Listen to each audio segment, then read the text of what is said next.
ọdọọdún ni sápó rúwé lóòótọ́, ọdọọdún làárọ̀ rógbó, ọdọọdún làárọ̀ àwùsá, ọdọọdún làárọ̀ mobì lórí àtẹ. ìwòye ọdún àná la ṣàdúà nídìí Ògún kójú wa ó rà mọ́ ọdún nínú àlàáfíà.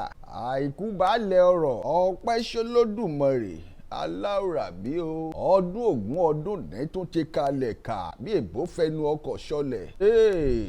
ọdún Ògún bàbá wa kúkú dùkú mewé gẹ̀rúgẹ̀rú ọ̀pọ̀ oògùn agúnmọ́ gàlẹ́gàlẹ́. ọ̀gùn tí ò jẹ́ ewé ẹ̀ ló kù kan digiri digbàmú ó dúró gbọ́fà bí ògiri gbígbẹ akọpákùn tí í ṣókìrìkìrì. èmi ò jẹ́ bá wọn nítorí olúkòso àyàrá nábò ni o. àwo olúkòso iná lójú iná lẹ́nu ọkọ̀ ya. Ògún o dákun má fẹ̀jẹ̀ mi wẹ̀ o, Ògún má fẹ́ ràn mí yílẹ̀ lẹ̀. ọdún Ògún ọdún ní ó tún ti dénú ni. ọdún Ògún bàbá wa Àràbàmbí tí wọ́n máa ń ṣe lọ́dọọdún ó tún ti dé pẹ̀lú àtìlẹyìn àwọn ìyá wa tí ń pọnmọ tẹ̀sẹ̀ ọmọ yìí ṣe wọlé.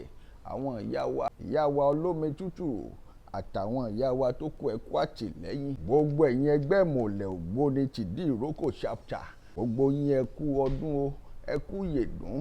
ẹ̀mí wa tó ṣe tọdún ní yọ́mọ̀ tún padà ṣe tẹ̀mí o, táyà àtọmọ nínú owó ọlá àìkú baálẹ̀ ọrọ̀.